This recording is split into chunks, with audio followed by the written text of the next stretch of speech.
Madam 10th public question night திருடு போச்சு madam. திருடு போயிடுச்சா? என்னது? நைட்டு இங்கதான் மேடம் நாங்க இருந்தோம். எப்படியோ உள்ள புகுந்து பீரோவை உடைச்சு கொஸ்டின் பேப்பர் பண்டல் எல்லாம் திருடிட்டு போயிட்டாங்க மேடம். மொத்த பண்டலையும் காணோம் மேடம். என்ன டீச்சர் சொல்றீங்க?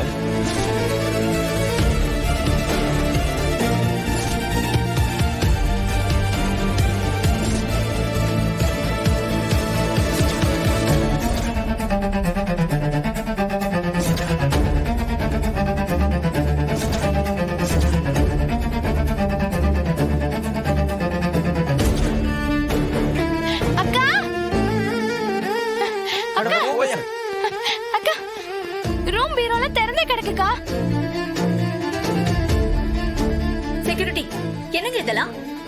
எப்படி இப்படிலாம் நடந்துச்சு? சார், இந்த மாதிரி நடக்கூடாதுன்னு உங்களை செக்யூரிட்டிக்கு போட்டதா? இப்ப எல்லா கொஸ்டின் பேப்பரும் தொலைஞ்சிருச்சுன்னா என்ன அர்த்தம்? என்ன பண்ணிட்டு இருந்தீங்க? அது இல்ல சார். சார், என்ன சார் இது ஒரு பதிலா?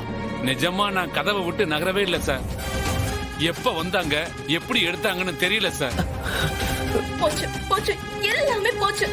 நம்ம ஸ்கூலுக்கு முதல் தடவை எக்ஸாம் சென்டர் கிடைச்சிருக்கு. இந்த மாதிரி நேரத்துல அப்படி நடந்தா என்ன ஆகும்னு தெரியல. ரத்னா, சரி இரு, என்ன பண்ற?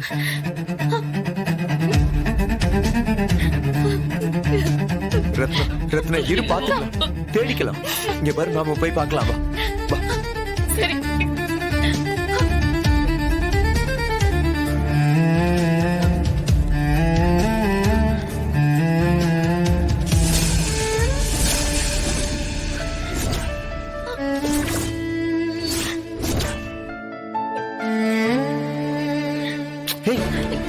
ஒரு நிமிஷம், இப்ப நம்ம உள்ள போக வேண்டாம். பாண்டிக்கு போன் பண்ணி வர சொல்ல, அப்புறம் போலாம். அறிவு, ரத்னா, இது ஒரு போலீஸ் கேஸ், அதனால அவங்க வரட்டும். நான் சொல்றது கேளு, வா.